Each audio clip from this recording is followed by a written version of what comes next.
Good afternoon. Hello. Welcome at this webinar on the agenda webinar, which is part of the series of webinars created by the European Liberal Forum that aims to look at liberties and freedom in this post-COVID world. And today we are going to talk about Fit for 55. This is the name of the webinar, how fit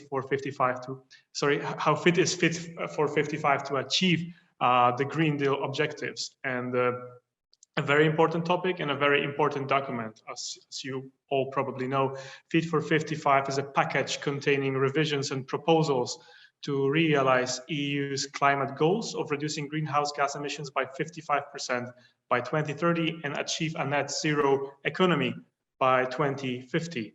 This package, as we know, contains amendments of the key directives, a revision of the EU ETS mechanism, and it introduces the controversial carbon border adjustment mechanism. What is very important is that some of the proposals of the package will impact citizens' lives directly, especially revisions of the CO2 emissions for transports and introduction of a fund dedicated at improving citizens' living standards to prevent energy poverty, enhancing housing energy efficiency. And this is an important package that can bring us closer to the main goal, to the big goal, the goal that is crucial for the future of our planet and the goal that is so important for younger generation. So namely the fight against the climate change. And this battle against climate change is and should be important to the liberals, is and should be on the top of the liberal agenda as we know it. And liberals support the EU's ambition to become the leader in climate policy action. But it's also our role, it is also our duty to discuss about all the measures that are at the table. It is our role and our duty to see if they are the best from the perspective of citizens, if they are the best from the perspective of Europeans, if they are the best from the perspective of entrepreneurs, of the job markets. It is our role to see how they interfere with our freedoms, with our liberties, how they interfere with the role and the position of the European Union in this globalized world. And I believe that this discussion with great experts we are having today with us will help us to get better and more complete picture of this package. So without further ado, on behalf of the Board of Directors of the European Liberal Forum, on behalf of the European Liberal Forum, the entire foundation, I wish us all a very fruitful discussion. And please, Sam, the floor is yours now. Many thanks to Miloš. Indeed, yes, from a journalistic point of view, at least Fit for 55 represents one of the most challenging aspects for reporters such as myself trying to make this package accessible to people who read about it. So hopefully this event will be one of the first steps in clarifying what people think about it, what they expect from it. Certain questions like, will each member state be able to make a fair contribution to the EU's overall goal, this 55% target, the net zero target for 2050? Do we have all the tools and technology needed to even do this at the moment? So I guess I can't answer all those questions yet, but we do have some speakers who may be able to at least start the discussion on this. I'll introduce them in just a moment. I'd just like to remind everyone who's watching, this event will be recorded and will be shared later by ELF on social media, on the website. And I won't be the only one asking questions. You can ask the questions as well. Please use the Q&A box in Zoom, and we'll pick the best ones and put them to the panel later on. So enough from me for now. I'll introduce our speakers from now. We have Valberga Hemmetsberger. She is CEO of Solar Power Europe. Welcome to the event, Valberga. We also have Victoria Karelska, who is Head of Advocacy and Messaging at WIN Europe. Welcome to you, Victoria. We also have Pascal Bereg, who is Advocate for Citizens Climate Europe and LYMEC Advisor. Welcome, Pascal. We also hope to have Lukas Köhler, who is a member of the Bundestag and spokesperson on climate policy for the Free Democratic Party, but I don't believe that he's here yet. Hopefully he will tune in. Lukas, you are here. Welcome as well. Perfect in that case. You are first on the list that I have, Lukas. So over to you for 5 minutes to tell us basically what you think about Fit for 55. Is it Fit for 55? And we'll hear from the rest of our speakers after that as well. Lukas, over to you.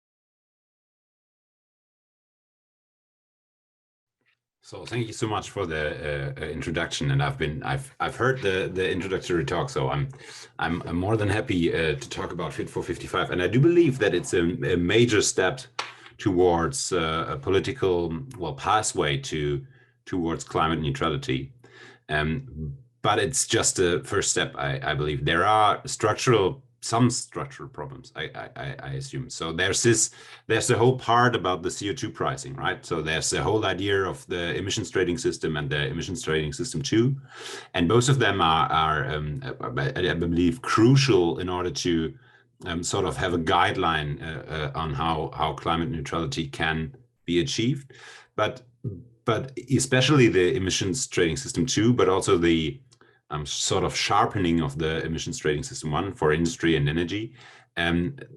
Both of them will have, we have a lot to talk about towards this. I do believe from a German liberal perspective, it's the best way, and we fully support it on the European level, but I know of some member states who won't.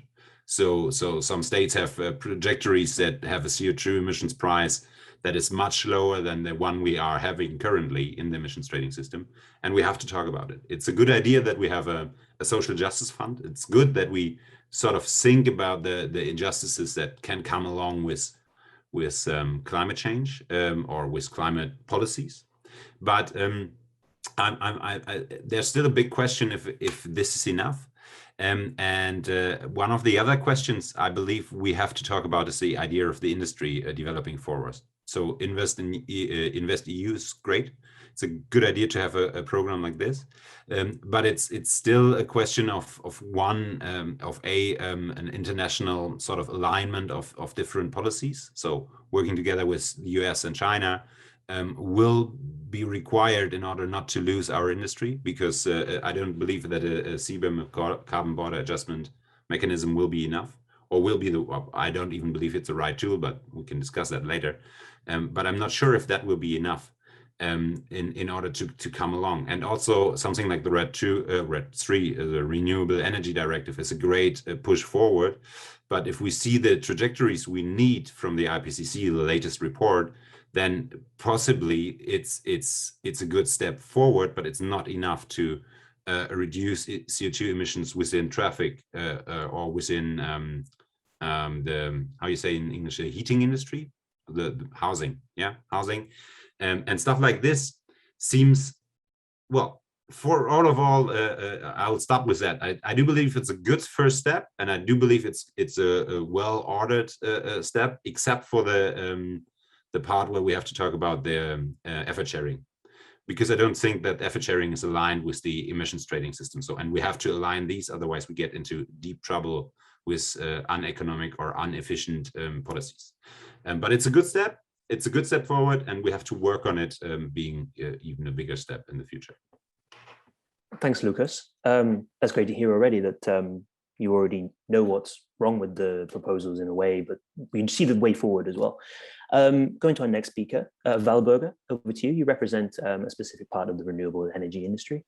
Did you think that the Fit for 55 package was good when you read it, first of all? What's your take on this package? Over to you. Thanks very much, and thanks for the invitation. It's a pleasure to be here. I would like to pick it up where Lucas just left it, saying that it's a good package, but not enough, and in particular not enough. And I can only underline that when we look at the last IPCC report, where it was made clear that we have to achieve 1.5 degrees Celsius. And what we see now is, from our perspective, and I think from others who are really looking at the facts and figures, probably not enough. I liked your introduction also very much, Milos, saying that all the solutions we are coming up have to be the best from the perspective of citizens, from the perspective of entrepreneurs and jobs. So I would like to continue there, because solar is very much a citizen's energy. And we do think that, seeing how much our sector is growing, that we can be more ambitious, and we can achieve a 1.5 scenario if we take bold measures, and if we dare to go faster as we've done so far. So The Fit for 55 package, and I would like to concentrate my intervention here on the Renewables Directive, because from our perspective, it's the centerpiece of the Fit for 55 package. All the other package elements are very important as well. But we do think if we want to achieve this 1.5 degrees Celsius, we need to push hard on renewables. Not just because, you know, I'm representing solar and we would like to bring solar forward, but we looked at different scenarios and 100% renewable scenarios. In particular, in our study on 2050, we did with La Parenta University, and the university found out that, you know, going down the renewables pathway is not only the greenest solution, but it's also the most cost-efficient solution. And here I'm getting back to what is best from the perspective of citizens and entrepreneurs. It has to be cheap, it has to be green. And, you know, if you also see electricity and energy prices going up all over Europe at this point in time, just because many countries are still so much dependent on fossils, and with the ETS price being high and other elements, this has an impact on energy prices in general. These are scenarios which can be avoided if you just deploy renewables much faster, because there's no doubt anymore that wind and solar are the most cost-effective solutions going forward. So when you look at the costs, and that's, by the way, because I'm asked very often, that's also including all the other investments we need. You're not just deploying solar and wind, but also infrastructure, which is obviously needed, the grids. So this is a study which is really looking at the different things we need to also take into account when going for 100% renewable scenario. So if you ask me what exactly we think of the package and the Renewables Directive, and I try to be as short as possible to not overdo my 5 minutes. On the target, I think we are, if I would give it color codes, it would be orange. It's nice, so it's not fully green, it's not red. It's good to see the European Commission going for, you know, within the bandwidth they have been looking at the more ambitious, to the more ambitious and 40%.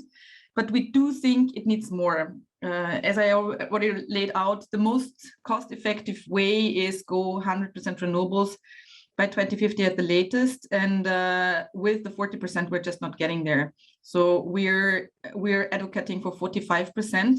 Because in the end, it costs us less if we just if we are faster and if we deploy renewables much faster going forward. Now, a couple of elements are already supporting us in this package, like, for example, corporate sourcing of renewables, which is eased. So we have been really calling for reducing the administrative barriers, having better rules for guarantees of origin, so that it's not too scattered. The rules are not too scattered in Europe, and it's easier for corporates to use guarantees of origin. So the proposals from the Commission there are really very positive, and we would like to keep them as much as possible in the negotiations.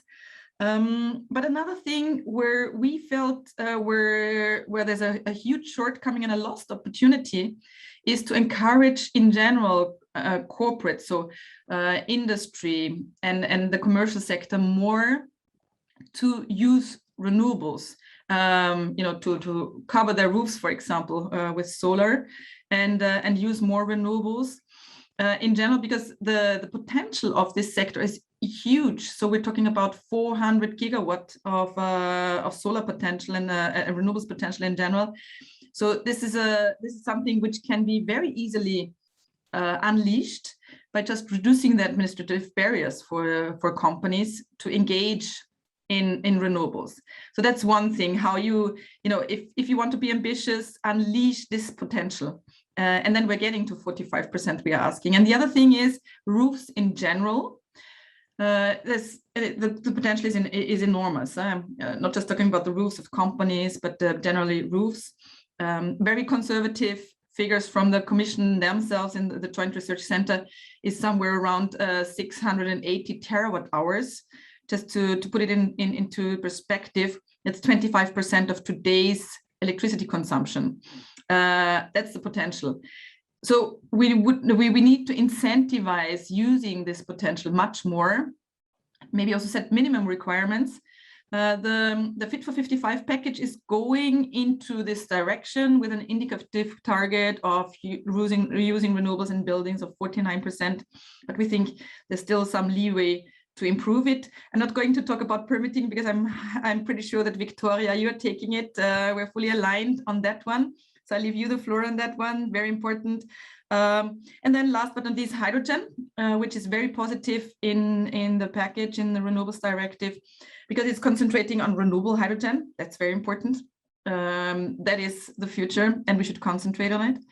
And it's also providing for additionality requirements, which is also a prerequisite of, not using the renewables we are deploying and which we should use above all for electrification to just be transformed into hydrogen, but use additional renewable capacities to produce hydrogen where it's needed in order to be as efficient as possible on a system level going forward. I hope I didn't use much more than 5 minutes. Only a little bit, but don't worry. It's the first webinar after the summer. We all need to get back into the. No, thank you, Warburg.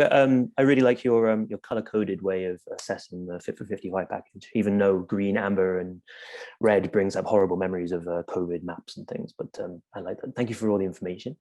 Going over now to Victoria.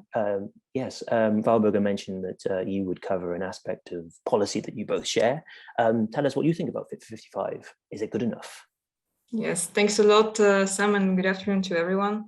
And indeed, I would pick up, I think, mostly on some points that Lukas mentioned, and of course on Valborga's intervention, because with her we're on quite a lot of topic on the same wave, or on the same wind, if you wish. But if I can just take one step back before I tell you how we see the Fit for 55 package. I think it's clear for everybody that the challenge and the scale of the challenge that we actually have is quite significant, because we only have less than 30 years to build a climate neutral system in Europe.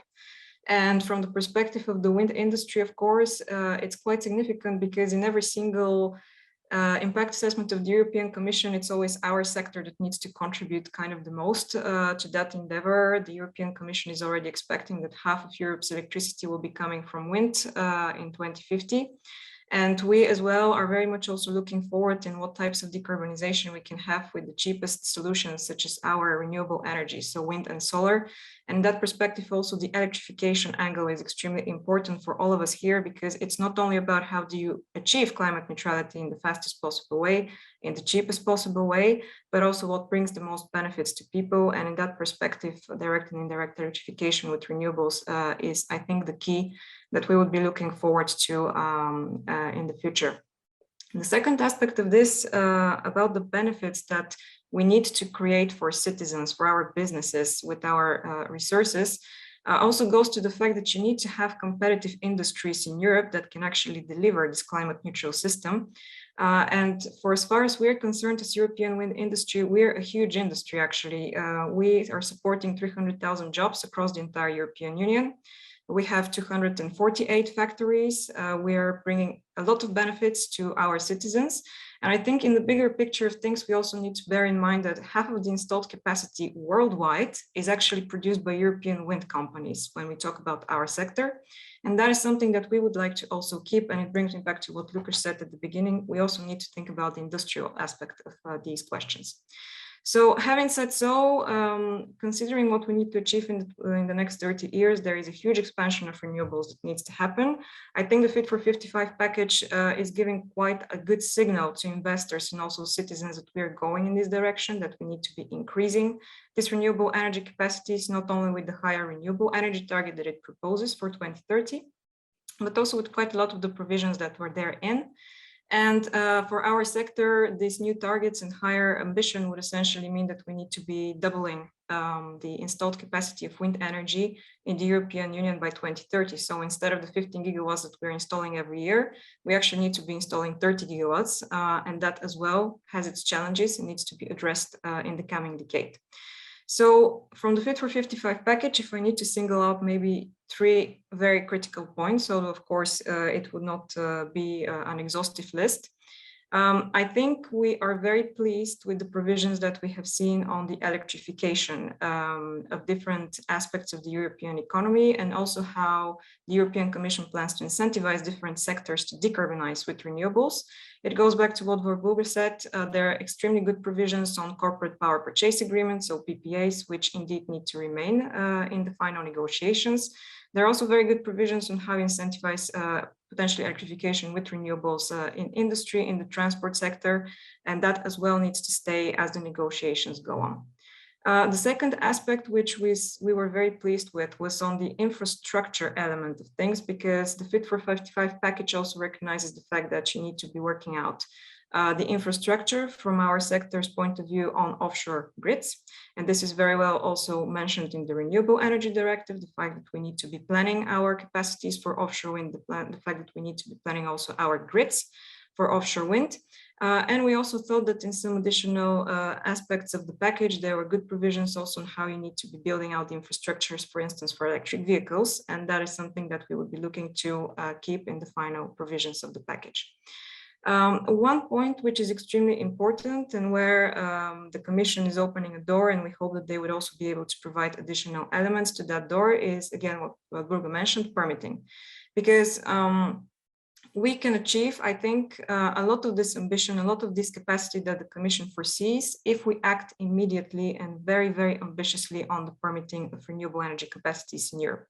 As things stand today, this is the biggest bottleneck that our industries are facing, both solar and wind. And in there, the European Commission is, of course, opening the door to improving what was already mentioned in the Renewable Energy Directive in 2018. And I think that we can call on them indeed to provide even further guidance, even further provisions, and to be extremely ambitious together with the member states on how these provisions can be simplified further so that we can build out these capacities and we can have the necessary rollout of renewables at the scale that is requested in a very short and limited time. So I would just close here on these very small 3 points, and I'm sure that we will be able to expand afterwards in the Q&A session. Thank you very much, Victoria. Over to you now, Pascal. You represent the citizen side of this whole issue. Maybe you can tell us whether or not this Fit for 55 package is ambitious enough, and what you would like to see more of, what you expect from it. Over to you. Thanks, Sam, and also welcome to all our listeners. So I try to speak as a citizen lobbyist, and of course also for my young liberal colleagues of Europe from LIMEC. And I would like to start a bit and kick it off with a personal introduction. I don't know how you felt about climate policy over the last years, but for me it was a huge emotional ride between sometimes big politicians going to the stage and saying that, yeah, well, actually it's nothing you have to worry about. We just impose some efficiency rules, we expand some of our renewable energy, and then we basically do green growth, and we basically sleep over the whole problem. And whenever refugees was listed on the words by the tabloid newspapers, nobody talked again about it. Suddenly we have a young Swedish climate activist that makes half of the world seemingly cry for radical demands, although this movement barely does propose anything concrete. And then we have suddenly suggestions in the room that said, basically, let's do Corona lockdown for the climate. Isn't that a great idea? Of course, at the same time, you see the whole pushback you get from the right wing, just mentioning Trumpism or the Yellow Vest movement. And what I actually, and of course, there are also the hope lights. For example, if I check Lukas Köhler's Facebook page and his speeches in the Bundestag, then I know I'm not alone in this world. But what I would like to see for myself, for all of us in the next years, is that the liberals in all of Europe stand for another way and for another choice, which is that the way to go to net zero can be a win-win. It is a responsibility for everyone, but it can also be a gain for everyone. Everyone has the choice to pursue the life he wants. We don't force anyone to do something that we know is just leading to political pushback, but we demand people to be held accountable and to hold themselves accountable for what they do.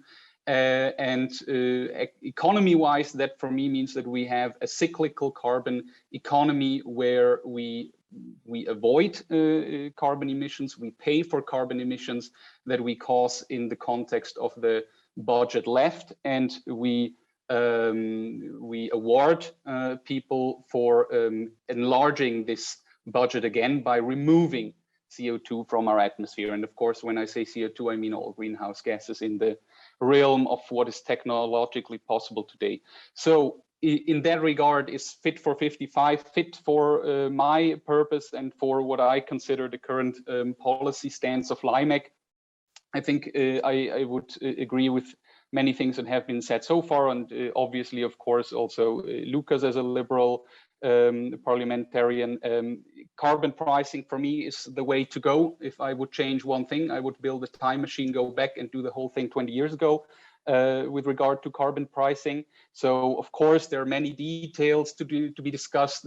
Just because a CBAM is proposed doesn't mean that anything really effective has been achieved, but in general that's the direction that I think we have to go. And this includes new sectors, tighter limits in the sectors that are already covered. It includes also price floors. That's not an idea that I'm crazy about as a liberal, but I think the suggestions with regard to energy taxation are at least worthwhile discussing. And the CBAM, I mean, just look at it. We just propose CBAM and the whole emerging world is crying foul at us. Especially the Chinese and the Indian, and by all respect, that means that we have hit a point, and that's where we have to go further, although it might hurt.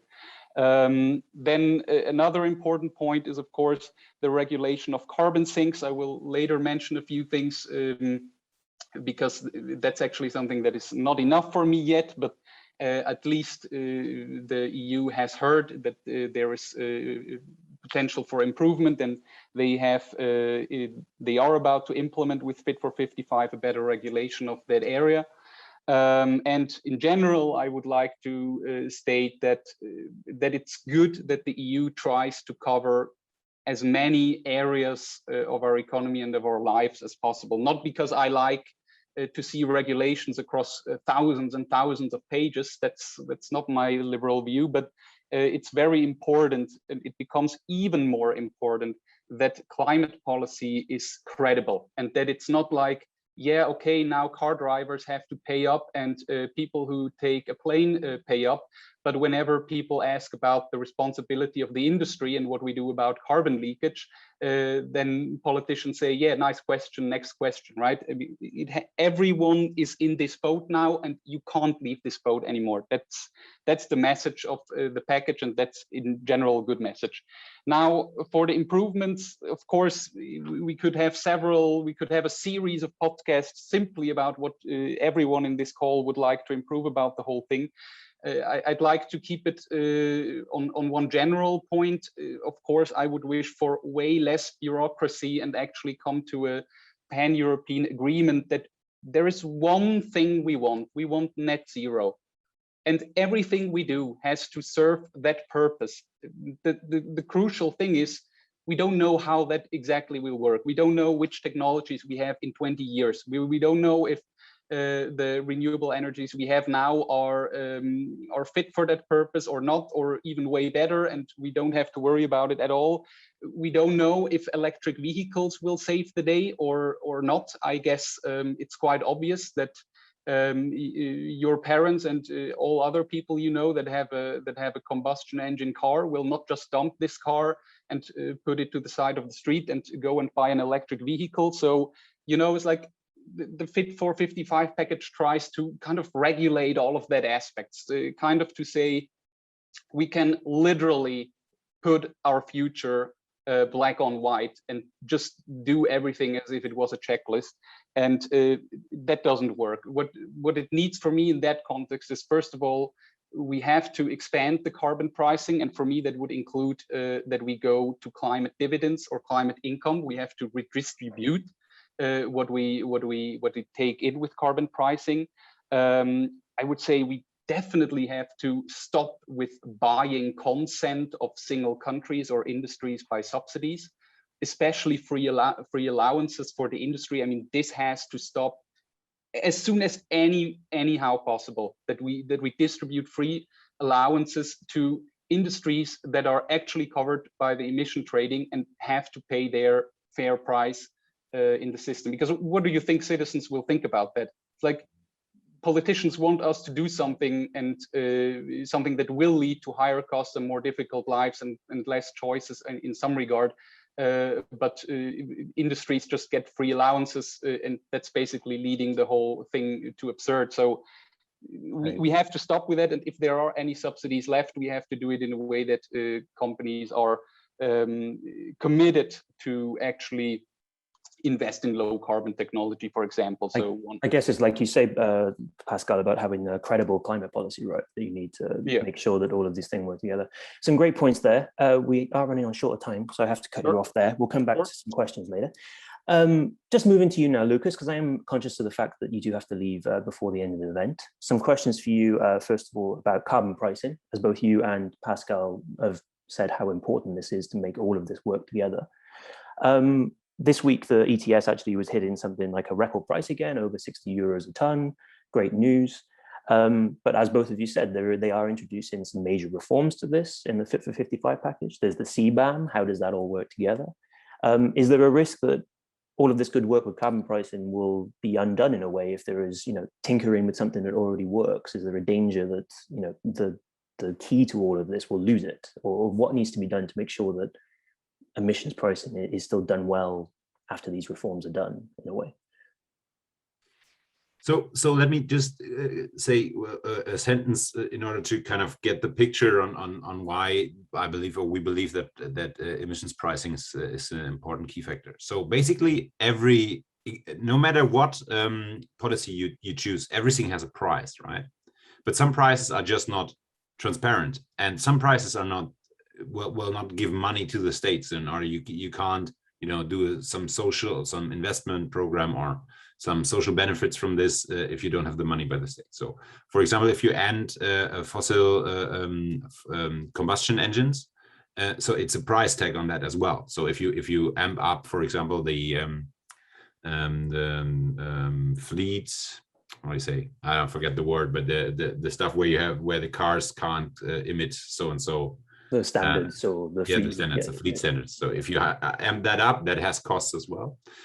So basically, why we believe that the CO2 pricing is a fairer or more just measurement is because the CO2 price has a transparent price, but it's politically much more difficult because it's a transparent price, right? You know how much carbon costs, and this is one argument why I do believe it's a clever system to introduce a price for every emission. And the second thing is the emissions trading system works well because it has a cap, right? It's not because there's a price, but because the cap is there in order to ensure that we achieve our goals. And at the end of the day, I do believe that we have to design policies that ensure that we achieve our goals. So to your third question or second question, do we need to reform the emissions trading system? I believe so. Yes, we have to adapt it to the current current pathway with 55% at 2030 and net zero at 2050, in order to ensure that we meet those goals. But the emissions trading system is just the backbone of every climate policy, because it indicates how much costs you have to reduce 1 ton of CO2 emissions, right? But it's just the backbone. So we need to invest in a lot of things. We have heard from wind and solar how much we need to invest in this, but this is only a part of what we need in the upcoming years, because the emissions trading system sets a road, and then we invest into industry, we invest into energy, and we invest into also our international partners. But we have to think about, for example, how is industry change possible, right? The dimension of climate change is so big that it's not only emissions trading system or wind or solar or a carbon border adjustment mechanism or free allowances. It's everything together. It's the steel industry that needs huge amount of hydrogen, right? We have to deal with the fleets, with a fleet of cars, with battery electric vehicles, but also with the current fleet that will be there for the next 20 to 25 years. And that needs to reduce emissions as well. So there's so many aspects that we have to do everything together, but that is a political problem because people get overwhelmed with climate politics, not only because it's the problem is huge, but also because it's majorly problematic to integrate all things. And therefore an emissions trading system, and I believe we need even to go further, we need to integrate traffic and heating or house thing into one emissions trading system. So you have the best route, and then you have to build around that in order to achieve everything at the same time. I mean, speaking about this mini ETS, I guess, how people are calling it already with the transport and building sectors. Germany has already introduced something similar at the beginning of this year. Is there enough, because there are many countries that are already against this, even though the negotiations haven't even started yet.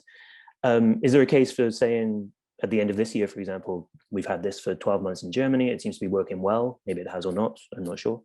Or do you think that this is already something that people have made their minds up about and they won't change, the likes of Spain and maybe even France even that have problems with this? Is there a discussion to be had there, you think? Well, the thing at the end of the day, it will be about honesty, right? Because as I said before, both things have prices. But if we don't have a system of emissions pricing within a traffic or heating, then the way to change is simply about prohibiting certain technologies, and that means that there will be no, for example, that you have to say, for example, oil or gas heating is prohibited. And I'm not sure if that is a good case for France as well. France is afraid of a CO2 price. I feel with them, right? They're afraid of that because they've seen what happens with the yellow vests, you say? Mm-hmm. I think. And of course, you've seen that there is a social change, but the social change is inevitable. Everything will have a price. And if we don't get real now, we lose the time to get real in the future. And if we if we don't use the mechanisms that are most efficient, then we will have a problem. And I do believe that there is a slot with the French presidency, French presidency, where we have to debate what way forward we will or want to go. Because if we get rid of the emissions trading, the mini ETS, you said, that's good, the mini ETS, then of course effort sharing will be much harder. And Germany has already put their stakes at 65%. But the rest of the countries, and most specifically the Visegrad countries, will have to increase their ambitions majorly within the second system. And I do believe that an emissions trading system is much easier for them to cope with than having all of a sudden huge amounts of percentages to fulfill. Mm-hmm. Turning to you, Victoria, you made a point about how this Fit for 55 package has sent like a positive signal to investors into the renewable energy industry and beyond, and also how the 2050 net zero target also had this effect when it was agreed as well. But we lack a 2040 target, for example, that only needs to be proposed, I think, in 2024 or something like this. Is that a problem for attracting, like you said, wind is expected to make so much progress and development in the coming years for any of these targets to be even slightly possible? Do we need more certainty? We need this Fit for 55 package to be agreed by the end of 2021 so people know what's happening? Or is this uncertainty where all these negotiations will take 2 years or 18 months? Is that really killing wind, solar, other renewable energies capacity to attract the investment that is needed? Yes, thanks for it. It's a very good question. I mean, look, it's good, I think, for investor certainty, the fact that we are reconfirming the direction of where we're going as European Union, not only because you have the long-term, so to say, 2050 ambition, but also now we have the 2030 visibility on things. And for me, invest in certainty is not only about the Fit for 55 package, because there are a lot of things that are coming before the Fit for 55 package, the same way that there would be things coming after the Fit for 55 package. So for me, it's rather a continuum of things that need to be, first of all, implemented. Let's not forget we have the 2018 Clean Energy Package with very good provisions in there as well. And the deadline for transposition was this summer at the end of June. So we first of all need to see how much of that package has been transposed. And I think that because I mentioned previously, again, there are very good provisions on investor certainty in the 2018 Renewable Energy Directive, in particular about the visibility that you give to investors on the auction volumes, on how you design the auctions, when do you do them, so on and so forth. But also there were good provisions on the permitting, which, as I mentioned, is actually one of the key bottlenecks that we are still facing. So for me, a first step in this process would be actually to see how much of that was transposed. The second step of this would be to see how the member states are going to also beef up, hopefully, their 2030 national plans, because the review is coming up in 2023, and a lot of these negotiations need to also happen in the same time. In that sense, I think investor certainty, yes, there is always something to be done on investor certainty, because the more visibility you can provide upfront, the better is always for our industries. And as I mentioned again, we need to bear in mind that whatever we update, whatever we transpose, we need to do it faster. We need to do it much more attentively, because the volumes that we need to install are much larger than they used to be. And again, 2050 for wind essentially means 25-fold increase in offshore wind capacity that we need to be doing, even bigger increase in the onshore volumes. So every single small step that we can take is already welcomed. Valberger, you made this point about the 100% renewable scenario, which I remember several member states also calling on the Commission to at least put together and pull out there. Considering that it seems this entire Fit for 55 package relies on the pro camp making the economic argument for it, that this is going to make people, it's going to be a win-win scenario, as Pascal said. Do you think that they've missed an opportunity in a way, not even offering this up as a scenario, or at least not doing it yet, to give people this idea, well, we can do this is how much it's going to cost, do you want to do it, or do you want to do something else? Or do you think that this is something that will come later? No, absolutely. I mean, it's the perfect point in time to look at 100% renewables also, because we do see a lot of growth on the ground. Just to give you figures, in 2 years' time, we expect solar to grow by 30 gigawatt per year, 35 gigawatt per year. The European Commission, in their figures today, in their highest scenario for the Fit for 55 package, are looking at some 380 gigawatt installed of solar by 2030. We will, according to our forecast, and that's, really looking at projects which are happening on the ground today, we will reach these 380 gigawatt in 2025, 2026 at the latest.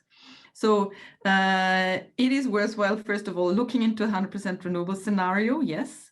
But it's also worthwhile updating the modeling and the scenarios the European Commission is using, just because we see completely different things happening on the ground, where already we are growing faster than the European Commission is forecasting.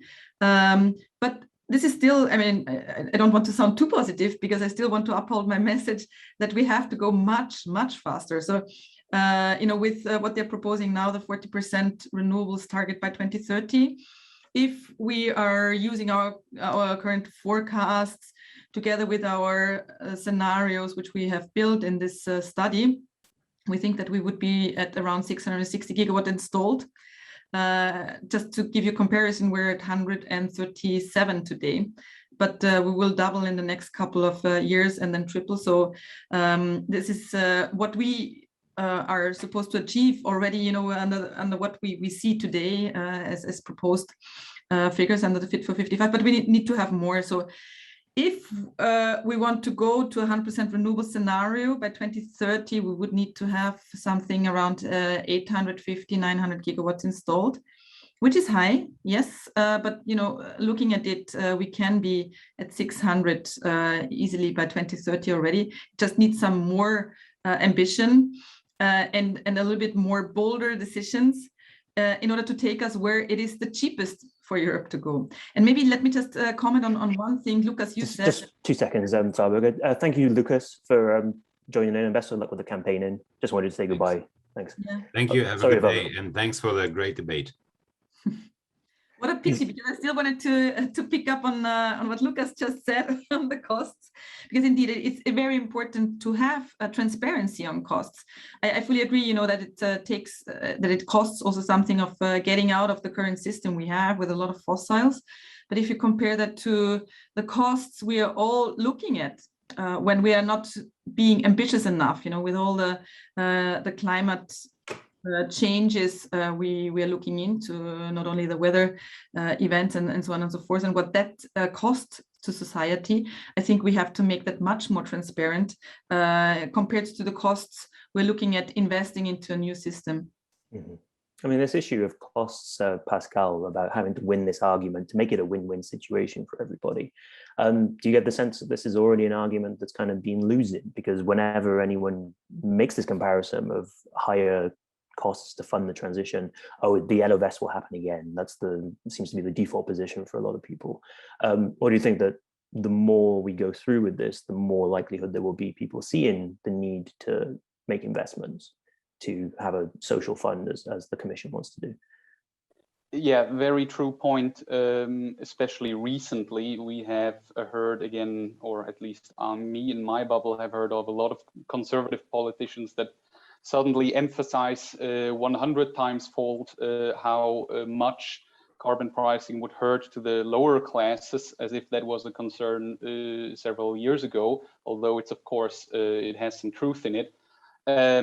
First of all, I think this point touches political credibility and political narratives, right? I mean, I don't know how many people you have met that say, yeah, climate change exists and yeah, we have to do something about it, but I just don't think that I should contribute anything and I would never pay up on anything because I'm just a selfish XYZ. I mean, even if you on a certain subconscious level have that opinion, no one thinks like that and no one acts like that politically. If you look, for example, how the yellow vests came up, a lot of important details have been forgotten. It's not just a bunch of people saying, well, I don't want to pay more for my fuel, let's go on the street.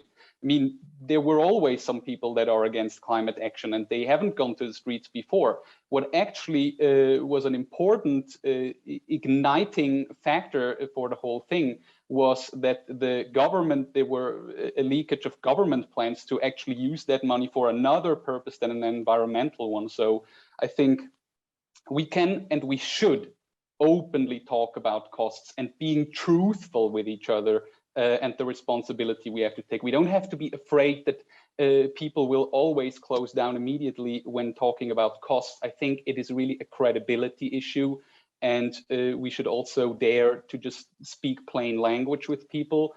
And another point that comes into it, of course, at some point there are just some costs. And if you look, for example, at the Visegrad states, where I think at the moment there is big resistance against the mini ETS, of course, if a Polish household has to pay the same for carbon as a German household for the carbon on heating, then yeah, we all know who has a more difficult time. And that's why I think we should actually redistribute the revenues from carbon pricing. And then we have another substance to discuss and tackle these problems. Mm-hmm. ETS revenues, I'm sure, will be one of the most contentious points, shall we say, in the negotiations. I look forward to staying up until 3 in the morning covering that. And maybe a question for both Valberger and Victoria. I think, Valberger, you made this point of how solar is a very community-focused energy source. Do you think there's enough provisions in Fit for 55 to democratize energy? I mean, we saw part of this in the energy markets reform, but of course there's no update to that in this Fit 55 package yet. Or do you think that there needs to be more to empower people? No pun intended, of course, but I think the rules we have in the current Renewables Directive on prosumers are very good rules, on household prosumers. The only thing is that they still have to be implemented in member states. Some are doing better than others. So here It's really about implementation of these rules. But as I mentioned earlier, for the bigger prosumers, so for the commercial sector, for industry, these rules are still not good enough. So we would really also want to incentivize the bigger consumers to go down that renewables path and make it easier for them to install renewables and to source renewables. So I think this is still the missing link. But for household consumers, it's more about the national implementation of the rather good rules, I would say, we already have in today's Renewables Directive. And Victoria, I mean, you made the good point about how this isn't just about setting targets, it's about implementation as well, and how we have the 2018 Clean Energy Package, which in a lot of cases, member states haven't transposed or they haven't managed to meet the targets they were set. Do you think that there's maybe more of a sense of urgency now that means that member states will put more effort maybe into taking climate policy more serious? It definitely is more mainstream than it was even 3 years ago. Well, what's your take on that? Well, I would sincerely hope so. And I think part of why the member states would also have an incentive to do so is because the citizens themselves would be knocking on their doors to do more on climate policy. I think that's for sure. But I think the other part of the story here, and also going back to this entire debate around, do we have sufficient provisions in the Renewable Energy Directive for the uptake of renewables, how citizens accept them, the debate that we've just had on costs as well.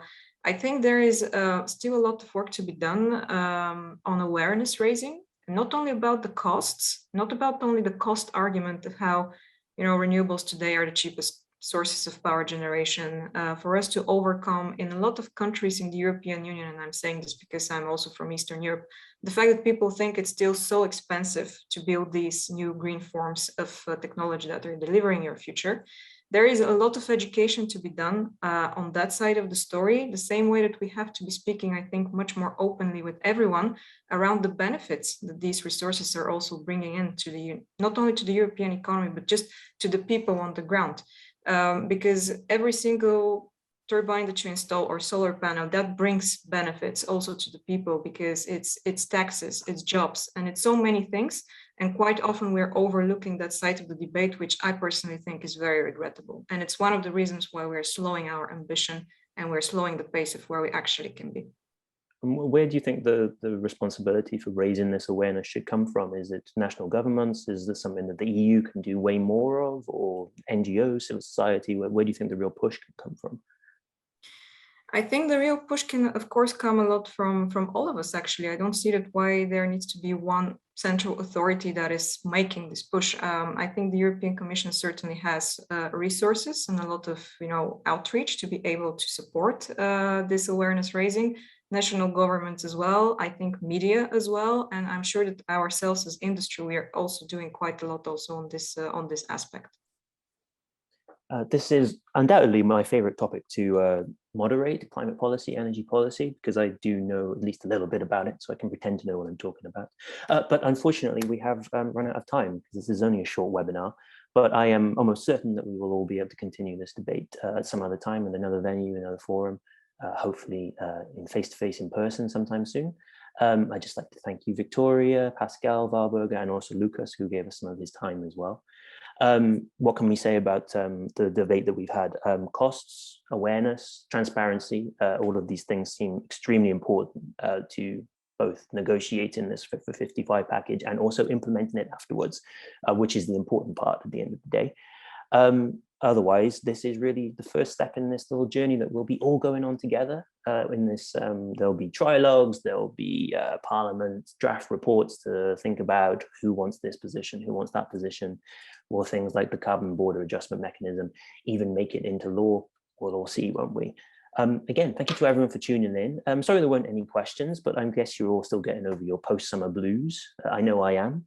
But there will be more on the agenda webinars coming up for you very soon. On the 16th of September, there is one on the future of mobility, which of course is closely linked to Fit for 55, given the carbon dioxide emissions targets, standards, all of this kind of thing.